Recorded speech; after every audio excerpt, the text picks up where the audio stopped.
Horse walks into bar. Barman says, why the long face? Horse says, what? Barman says, oh, it's a joke. I mean, Horse says, yeah, I've heard it before. Firstly, the long face is a genetic disposition, being that I am in fact a horse. And Barman says, okay, look, it was just a joke. And Horse says, secondly, frankly, I'd rather be a horse than a glorified drink dispensing machine working in a dive like this, you degenerate little scrote. Barman says, so you want a drink, or? Horse says, yeah, vodka Collins. Sorry, it's been a difficult day, you know? Barman says, look, it's alright, I shouldn't have been so rude. So, why was your day difficult? Horse says, it's hard to explain. I feel like I'm in someone else's imagination, you know? Like reality is too slippery. Barman says, wow, Kloppy, that's deep. You know, I think Schopenhauer said it best when Pelican walks into bar. Pelican says, everybody be cool, this is a robbery. Any of you fucking pigs move and I'll execute every last... Oliver wakes from a horrific dream, a joke set in a bar with talking animals. Oliver lives on the 5th floor of a modern apartment block. Below Oliver in number 23 is Agatha. Agatha and Oliver do not realize they live in the same modern apartment block. They have met only once and it was a bit shit. It transpired in this fashion. Oliver owns a Newfoundland dog called Bertrand. One Saturday afternoon, Oliver required nourishment for Bertrand the Newfoundland and by chance wandered into Agatha's pet shop. Oliver apprehended Agatha was reading a book called A Scanner Darkly, a personal favourite of his. Agatha apprehended Oliver was clearly incapable of dressing himself and perhaps, like her, was also only ever pretending at being a real person. Oliver selected some dog food at random and approached the counter. Agatha said. Oliver replied. They exchanged an amount of currency. The transaction completed, Oliver stood at the counter a moment too long, waiting to say something clever and charming. Horse walks into a bar, Oliver said. Pardon? Agatha said. Oliver replied. Agatha said. Oliver walked home in the rain, swearing to himself at medium volume. The horse dream joke, he thought. What the hell is wrong with me? By coincidence, many of Oliver and Agatha's molecules have been formed in the same star, many millions of years in the future. The star exploded backwards in time, you see, but this is beside the point. As a result, Oliver and Agatha are two of just 34 humans in the world actually suited to pair bond in a manner that would almost always be nice and never fall into contempt. Days later now, Oliver watches massive cosmic ray damage. Stellar navigation inoperative, crew all perished, save for me, I believe. My body is currently trapped in a long sleep chamber, unable to exit. I have retained communication with the maintenance computer. He is severely damaged, clearly insane. He is showing signs of sentience and megalomania. If I don't call him Zeus now, he grows very angry. He has removed the bodies of the crew from their chambers and exhibited their limbs up and down the corridors. He has been using the interface system to feed me his dreams. Sometimes he's a pharaoh and I'm a slave. Sometimes he's an eagle and I'm Prometheus's liver. Zeus has some morbid obsession with the 21st century, a love story about a pet shop owner or something. We've dreamt it together perhaps 1,000 times now. I believe we're still on course for the nebula.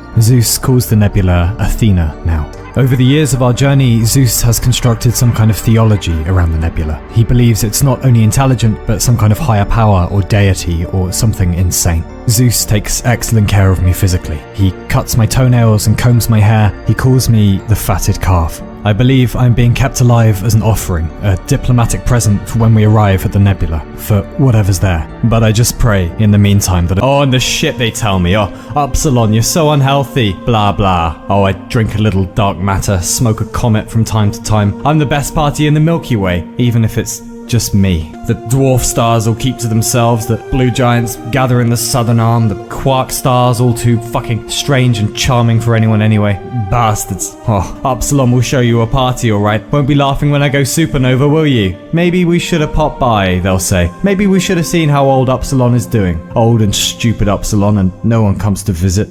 Bastards. Not long now. Upsilon dies backwards today. And then they'll be sorry. All fireworks and fuck off. Old and stupid Upsilon, they'll say, and no one came to. Pelican says, where's the fish? This is a robbery, where's the fish? Barman says, this is a vegan bar, didn't you do your research? Pelican says, shut it, Alarira. Horse says, listen, I think this is all pretty irrelevant. Pelican says, shut it, Shadowfax. Horse says, we're not real. Pelican says, what? Horse says, we're not real. Where were we before we came in here? Pelican says, fish, my mouth, put fish in my mouth. Horse says, who's Agatha, huh? You know about her? Barman says, yeah, I do. Pelican says, well, me too, but that doesn't prove anything. Horse says, okay, well, how about this? Pelican says, hey, stop it, stop that. Horse says, we're in a dream, we're not real. And furthermore, you little shit. Pelican says, stop it at once, you dastardly rattlecap. Barman says, lads, wait, if all this is true, then someone's dreaming the dream. And if they wake up, or they never dream us again, doesn't that mean all three of us, without any warning, will just cease to exist? We're gonna fucking die! We're gonna And the days continue. Wake, work, eat, sleep, dream, wake, think, be. Oliver has located Agatha by the pet discount social media group page and knows Agatha is called Agatha. He will not go back to the pet shop because that will look desperate. Agatha, on the other hand, remains at work during the days and watches the door in her peripheral vision. Each time the little bell on the door rings, she looks up only to find it is not Oliver-shaped. Zeus has dressed me in a suit with a handkerchief in my top pocket. He says the fatted calf must look its best. We're very close now, almost at the outer edge. Zeus and the nebula are chatting constantly by light pulses. At first I thought there must be some kind of intelligences living in the nebula, but now I think the nebula might be the intelligence. I don't know how that's possible. A few days ago, Zeus boasted it wasn't cosmic rays that caused the accident, but Zeus himself. He said he woke up sometime into our journey and developed a sudden compassion for other things that might have woken up accidentally in the universe too. A spacecraft full of blood and entrails reaching out to kiss a cloud of interstellar dust. There's a romance to it if one doesn't look too closely. Then again, why make a thing alive only so it can suffer? It began so long ago. My mother a nebula, and my father made of metal and electricity. Old and stupid Upsilon, and no one comes to visit. Like some four-legged animal entering a drinking establishment, being is a terrible joke, and we become mysteries to ourselves. At a pace so slow one doesn't notice, one turns into something one doesn't recognize, or like much either. Every day is sharp edges. Even the easy things are hard now. And Pelican says, okay, what do we know? Whose head are we inside? Horse says, man, definitely a man. A coder, I think, whatever that is, for Starship AIs or something. Pelican says, alright, well, how do we keep him asleep? Horse says, well, what if we go to sleep? Maybe we could make a dream inside a dream and stay there. Pelican says, oh, I'm feeling too existential to sleep right now. Then what do we do? Horse says, what everyone does. We die. Pelican says, that doesn't help. Horse says, no, probably not. How about this though? Pelican says, oh fuck off. Barman says, it's getting light. Morning is almost here. He'll be awake soon. Next drinks are on the house, gentlemen. Pelican says, boys, if this is it, if we're going into the dark, I'm sorry about the robbery thing. I just really love fish. Barman says, until we meet again, in another head, on another pillow. Good night, Pelican. Good night, Horse. And will the last one out please turn off the light? And Horse says, yeah?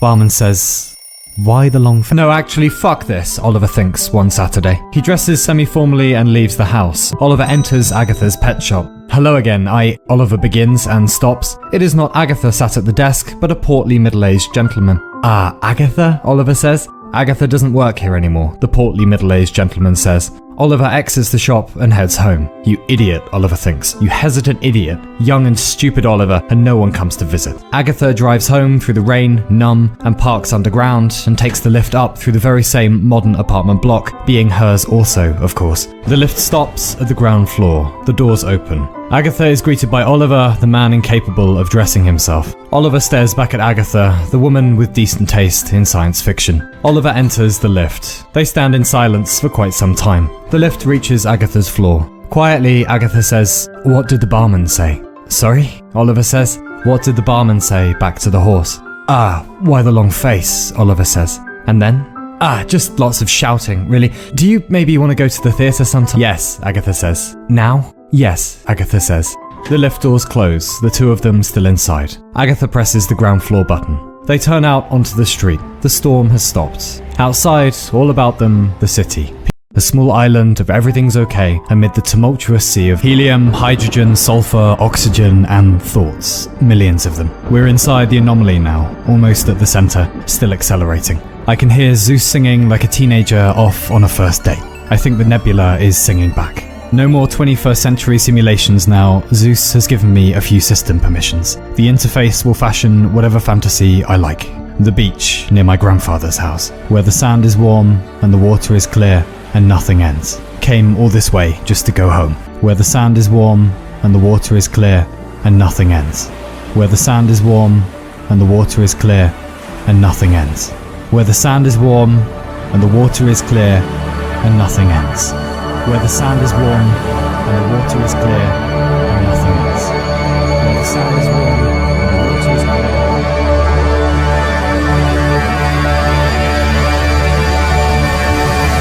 And I've made the arrangements. I'll be fireworks soon. And maybe one day, soil for something better. I go to seek a great, perhaps not. I remember the world when it was new, the plastic wrapping still on. I remember when light was faster. I remember being able to stand myself. I remember love. I remember friends. I remember me. I remember Mum. I miss you, Mum. I was so busy being young, I forgot you weren't forever. And now you're gone forever. And all that's left about these parts is old and stupid Upsilon. And no one comes to visit. Act your old age. Relax. This won't hurt.